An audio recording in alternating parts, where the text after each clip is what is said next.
Hi dear student, welcome to my YouTube channels RC mission chemistry. और मैं Choubey sir, और आज से एक नया लेसन स्टार्ट करेंगे और लेसन का नेम है some basic concept of chemistry. ये हमारा नया लेसन होगा, some basic concept of chemistry. और यहाँ पर जो हमारा पहला टॉपिक्स है वो है इंट्रोडक्शन। तो मेरा टारगेट ये होगा कि हम लोग पढ़ाई तो करेंगे बट शून्य से शिखर पर पहुँचने का प्रयास करेंगे।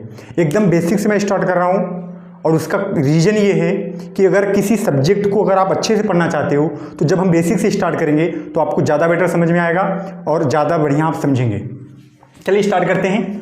तो इंट्रोडक्शन में किसका इंट्रोडक्शन होगा? इंट्रोडक्शन होगा केमिस्ट्री का। केमिस्ट्री का इंट्रोडक्शन होगा, माने केमिस्ट्री पहले आया कहाँ से। ये तो हमारा पूरा टारगेट होगा कि हम केमिस्ट्री को बहुत डीप तक पढ़ेंगे, पूरे के पूरे सिलेबस को कंप्लीट करने का प्रयास करेंगे। लेकिन सबसे बड़ा टारगेट हमारा पहले ये है स्टार्टिंग में कि ये केमिस्ट्री आया कहाँ से, ये केमिस्ट्री वर्ड कैसे आया, और फादर ऑफ केमिस्ट्री कौन है, और ब्रांचेज ऑफ केमिस्ट्री क्या है। ये सभी टॉपिक्स हम लोग आज के इस लेक्चर में कंप्लीट करेंगे।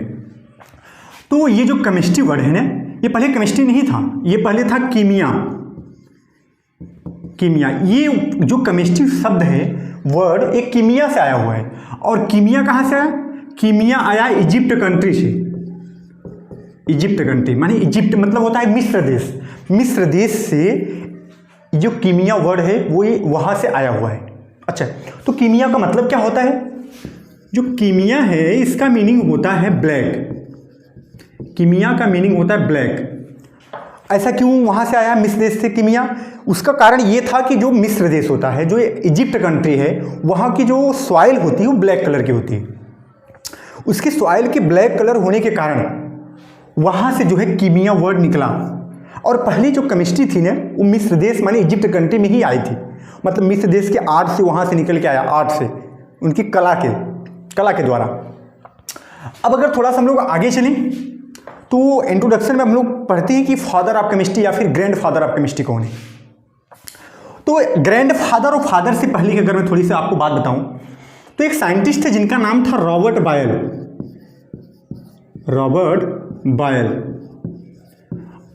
इन्होंने सबसे पहले क्या किया, जो केमिस्ट्री है इसको एक अलग सब्जेक्ट में डिवाइड करने का श्रेय प्राप्त किया।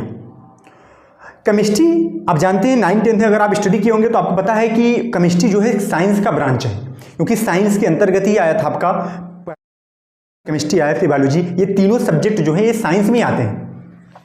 अब साइंस से एक अलग सब्जेक्ट केमिस्ट्री कैसे बना, इसको किया था रॉबर्ट बायल ने। माने इन्होंने सेपरेट किया था इसको in the form of subject, एक सब्जेक्ट के रूप में। लेकिन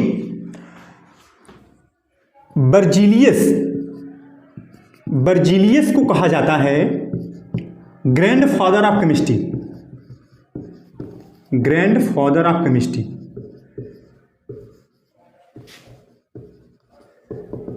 grand father of chemistry, Berzelius को कहा जाता है ग्रैंड फादर ऑफ केमिस्ट्री। ऐसा क्यों कहा जाता है? क्योंकि बर्जीलियस ने केमिस्ट्री में काफ़ी इंपॉर्टेंट प्रिंसिपल्स, थ्योरी, बहुत सारे कॉन्सेप्ट दिए थे, इसलिए इनको बोलते हैं ग्रैंड फादर। लेकिन जो मॉडर्न फादर है केमिस्ट्री के, उन्हें कहा जाता है एल लेवोसियर इनको बोलते हैं। इनको बोला जाता है फादर ऑफ केमिस्ट्री, या मॉडर्न फादर भी कह दीजिए आप, फादर ऑफ केमिस्ट्री। ठीक, ये हमारा कुछ इंट्रोडक्शन हुआ। मैं एक बार आपको फिर से रिकॉल करा दूं, मैंने आपको क्या क्या बताया। मैंने कहा कि चैप्टर नेम है आपका some basic concept of chemistry, और इसमें आपका फर्स्ट टॉपिक जो है वो है इंट्रोडक्शन। तो केमिस्ट्री जो वर्ड है ये कहाँ से आया है, तो आप बताएंगे कि इजिप्ट कंट्री से आया है। और इजिप्ट कंट्री से आया है, और इजिप्ट कंट्री से पहले एक कीमिया वर्ड आया। कैसे आया? क्योंकि इजिप्ट कंट्री की जो सॉइल होती है वो ब्लैक कलर की होती है, उसी ब्लैक से बना है कीमिया। एक कीमिया वर्ड से कन्वर्ट हो गया केमिस्ट्री में, और केमिस्ट्री को एक नए सब्जेक्ट के रूप में सेपरेट करने का काम किया था रॉबर्ट बायल ने। लेकिन केमिस्ट्री में बहुत सारे प्रिंसिपल्स, बहुत सारे लॉ देने के कारण, बहुत सारे कॉन्सेप्ट देने के कारण जो बर्जीलियस है, इन्हें कहा जाता है ग्रैंड फादर ऑफ केमिस्ट्री। इसके बाद बहुत सारे लॉ और बहुत सारे कॉन्सेप्ट, प्रिंसिपल्स मॉडर्न टाइम में, इस टाइम में देने के कारण जो आपके एल लेवोसियर हैं, इन्हें कहा जाता है फादर ऑफ केमिस्ट्री। अब थोड़ा सा हम लोग बात कर लेते हैं कि केमिस्ट्री का डिफिनीशन क्या होता है। डिफिनीशन बात करेंगे, इसके बाद हमारा जो टॉपिक होगा वो होगा ब्रांचेज ऑफ केमिस्ट्री। तो डिफिनीशन थोड़ा इसका देखते हैं। डिफिनीशन, तो डिफिनीशन इसका कहता है कि the branch of science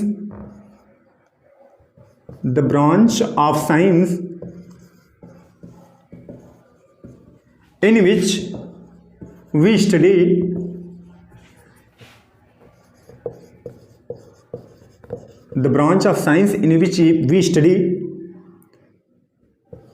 about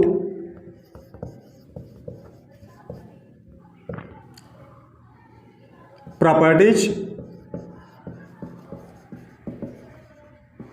composition,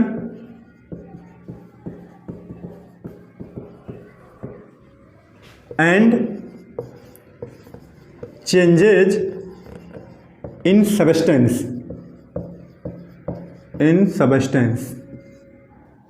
is known as chemistry.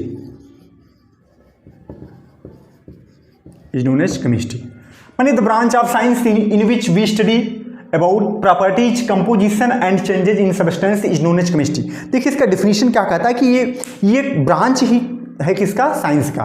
माने इस बात को तो हमने आपको पहले भी बताया कि chemistry is branch of science, तो ये साइंस से ही निकल के आया। लेकिन अब हमको स्टडी क्या करना है, स्टडी हमको ये करना है कि कोई भी अगर सब्सटेंस है तो उसमें कौन सा चेंजेज होगा, उसकी प्रॉपर्टीज क्या होगी, उसका कंपोजिशन क्या होगा, इन सभी के बारे में यदि हम स्टडी करते हैं तो उसे कहते हैं हम लोग केमिस्ट्री। ठीक है, तो देखिए सब्सटेंस में यू कैन से मैटर भी कर सकते हैं आप। ये होता है कि any things which occupied space and have mass known as matter. मतलब कि ये केमिस्ट्री के अंतर्गत अगर हम ये भी कह दें कि संसार की जो भी वस्तुएं सभी के बारे में हम लोग स्टडी करते हैं तो कुछ गलत नहीं होगा। क्योंकि आप जानते हैं एक लाइट को अगर छोड़ दिया जाए तो लाइट को अगर छोड़ दिया जाए तो एयर हो गया, आपका सॉइल हो गया, आपके आसपास एनी थिंग्स जो भी कुछ दिखाई पड़ता है वो सब के सब मैटर ही होते हैं और उन सभी के बारे में हम लोग केमिस्ट्री के अंतर्गत स्टडी करते हैं। तो वो मतलब कि anythings which occupied the space and have mass known as matter, और उसी मैटर का हम लोग स्टडी करेंगे केमिस्ट्री के अंतर्गत। ठीक है, तो ये हो गया डिफिनीशन ऑफ केमिस्ट्री। अब थोड़ा सा हम लोग और भी आगे चलते हैं और ये पढ़ने का प्रयास करते हैं कि केमिस्ट्री के कितने ब्रांच होते हैं, ब्रांचेज ऑफ केमिस्ट्री। तो हमारा जो नेक्स्ट टॉपिक होगा उसका नेम होगा branches of chemistry.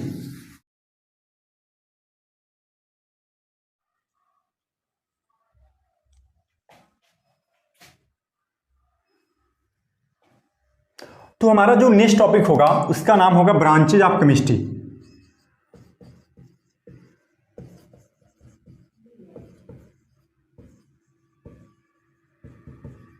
Branches of chemistry. तो अब हम लोग देखते हैं कि केमिस्ट्री के कितने ब्रांच होते हैं। तो वैसे देखा जाए तो केमिस्ट्री के बहुत सारे ब्रांच होते हैं, लेकिन कुछ जो मेजर ब्रांचेज हैं उसको मैं यहां पर मेंशन कर रहा हूं। देखिए सबसे फर्स्ट जो हमारे पास आता है वो आता है इनऑर्गेनिक केमिस्ट्री। इनऑर्गेनिक केमिस्ट्री ये हमारा फर्स्ट है, इनऑर्गेनिक केमिस्ट्री। तो इनऑर्गेनिक केमिस्ट्री क्या होता है, देखिए अगर वैसे जनरली अगर देखा जाए तो इनऑर्गेनिक का मीनिंग होता है कि एक्सेप्ट कार्बन, माने कार्बन को छोड़ दिया जाए। अगर कार्बन है उसके कंपाउंड हैं तो आ गया ऑर्गेनिक में, और अगर कार्बन को छोड़ दिया जाए तो आ गया इनऑर्गेनिक में। माने मैं ये कह दूं कि सबका स्टडी करेंगे एक्सेप्ट कार्बन, कार्बन कंपाउंड, माने कार्बन की जो भी कंपाउंड होंगे, कार्बन के कंपाउंड को अगर छोड़ दिया जाए, इसके बाद जो भी कंपाउंड हो उन सभी का अगर हम स्टडी करते हैं तो हमारा होता है इनऑर्गेनिक केमिस्ट्री के अंतर्गत। लेकिन क्या जितने भी कार्बन के कंपाउंड सबको छोड़ देंगे? जी नहीं, सबको नहीं, कुछ एक्सेप्शन है, कुछ अपवाद के रूप में है। जैसे carbonate and oxide of carbon, oxide of carbon माने कार्बन के कंपाउंड का भी स्टडी इनऑर्गेनिक में पढ़ेंगे। लेकिन कौन से कंपाउंड का? कार्बोनेट का और ऑक्साइड का।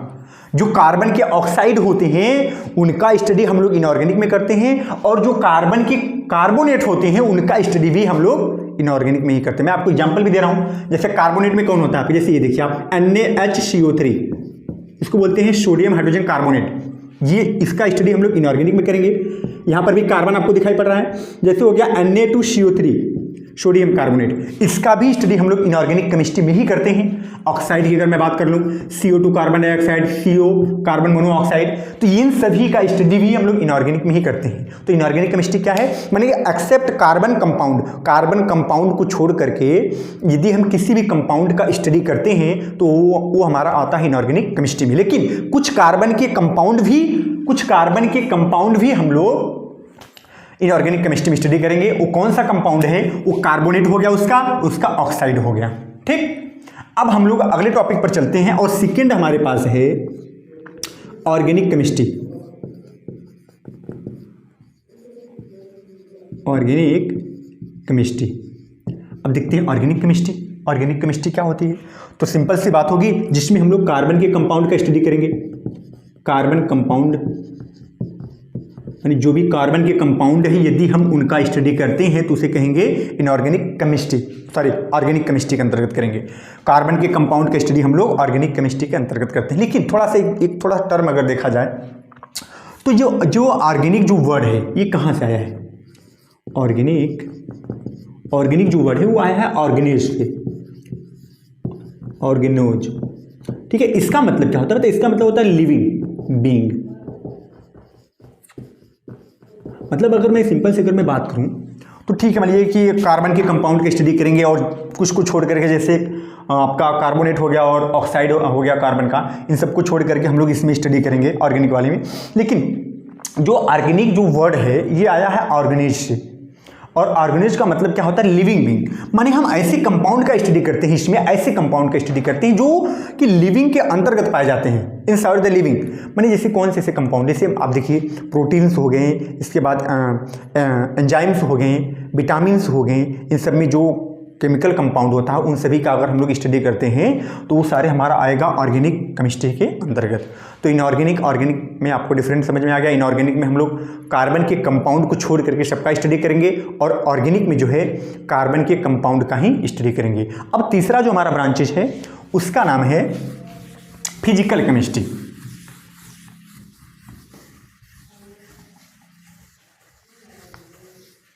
तीसरा जो हमारे पास वो है फिजिकल केमिस्ट्री।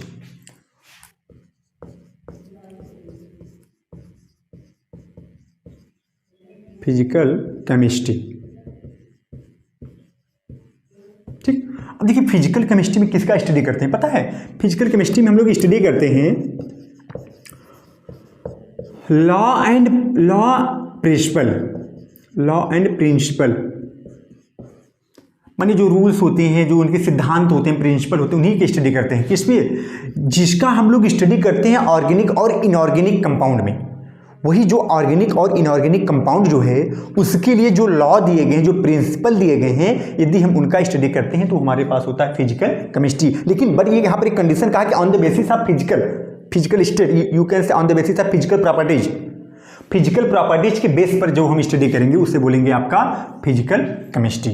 मतलब स्टडी करेंगे किसका, लॉ एंड प्रिंसिपल का। किस पर अप्लाई होगा वो, ऑर्गेनिक एंड इनऑर्गेनिक कंपाउंड पर अप्लाई होगा, बट किसके बेस पर होगा, on the basis of physical properties. तो ये हमारा हो गया थर्ड केमिस्ट्री। इसके बाद फोर्थ नंबर हमारा आता है analytical chemistry.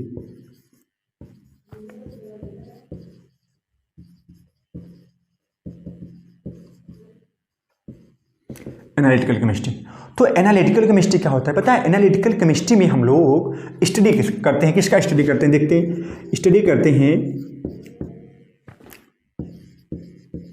Qualitative and quantitative, इसका कंपाउंड का।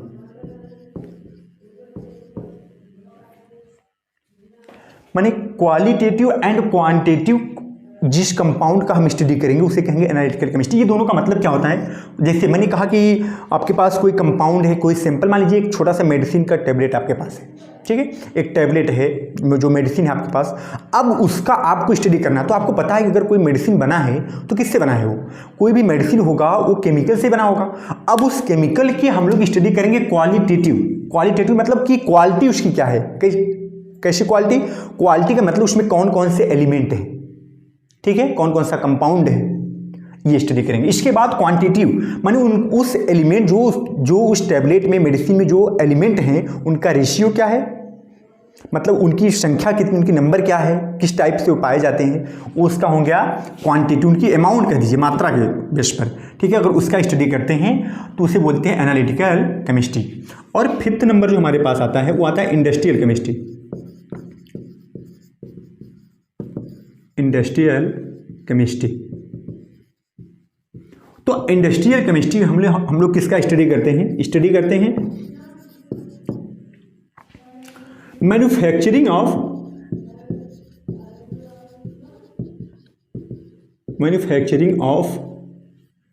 केमिकल ऑन कॉमर्शियल स्केल माने जो केमिकल का मैन्युफैक्चरिंग होता है कॉमर्शियल स्केल पर।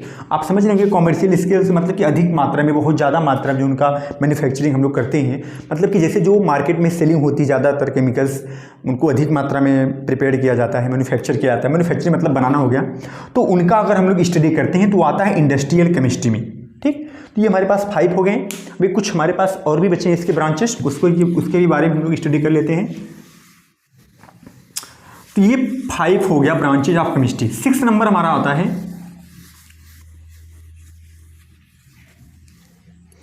बायोकेमिस्ट्री।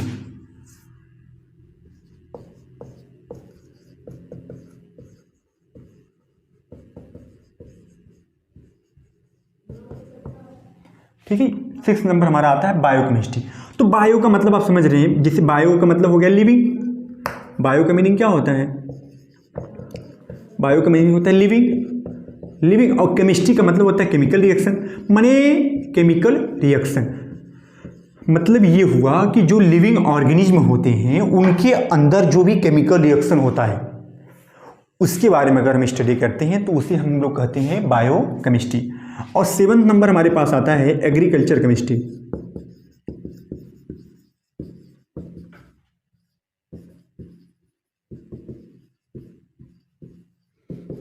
और एग्रीकल्चर केमिस्ट्री हम लोग किसका स्टडी करेंगे, आप समझ सकते हैं एग्रीकल्चर का मतलब क्या होता है, कृषि। माने कृषि में क्या क्या हम लोग यूज करते हैं, जैसे सॉइल के बारे में स्टडी करेंगे, ठीक है। सॉइल के बाद और क्या होगा, फर्टिलाइजर के बारे में स्टडी करेंगे। फर्टिलाइजर्स हो गए हमारे पास, और क्या हो गया हमारे पास, सॉइल हो गए, फर्टिलाइजर्स हो गए, हाँ। और यूजेज ऑफ इंसेक्टिसाइड का मीनिंग क्या होता है बेटा, इंसेक्टिसाइड का मतलब होता है कीटनाशक, ठीक। तो कीटनाशक क्या होते हैं, जैसे DDT हो गया आपका, गमक्सीन, ये सब जो भी सारे केमिकल्स आते हैं तो उन सब का अगर हम लोग स्टडी करते हैं, सॉइल की प्रॉपर्टीज कैसी होती है। फर्टिलाइजर आप समझ रहे हैं, जैसे यूरिया हो गया आपका, NH2CONH2, तो इन सब के बारे में अगर हम लोग स्टडी करते हैं तो उसे बोलते हैं एग्रीकल्चर केमिस्ट्री।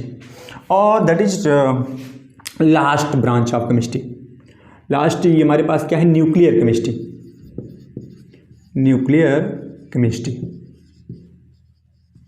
तो न्यूक्लियर केमिस्ट्री में हम लोग किसका स्टडी करेंगे, जैसे देखा जाए तो न्यूक्लियर केमिस्ट्री में 2 ज़्यादा पॉइंट हमारे पास आते हैं। एक न्यूक्लियर फिजन होता है और एक न्यूक्लियर फ्यूजन होता है। मैंने क्या कहा कि न्यूक्लियर फिजन और एक आता है न्यूक्लियर फ्यूजन।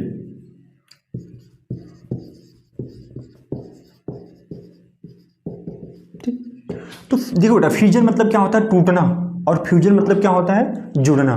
तो जो न्यूक्लियस होते हैं, न्यूक्लियर माने न्यूक्लियस, भाई आपको पता है कि सेल होता है, सॉरी एटम होता है, एटम के सेंटर में क्या होते हैं, न्यूक्लियस होते हैं। तो न्यूक्लियस का टूटना और जुड़ना, जिसके कारण large amount of energy release होता है, अगर हम उन सभी के बारे में स्टडी करते हैं तो हमारा होता है न्यूक्लियर केमिस्ट्री के अंतर्गत। तो ये हमारे सारे टॉपिक्स हो गए ब्रांचेज ऑफ केमिस्ट्री। और उससे पहले हमने पढ़ा इंट्रोडक्शन ऑफ केमिस्ट्री। कंटिन्यू मैं कोशिश करूँगा कि एक एक चैप्टर का, एक एक टॉपिक का कंटिन्यू वीडियो में अपलोड करता रहूँ, जिससे आप लोगों को स्टडी करने में थोड़ा सा ईजी पड़े। Thank you so much.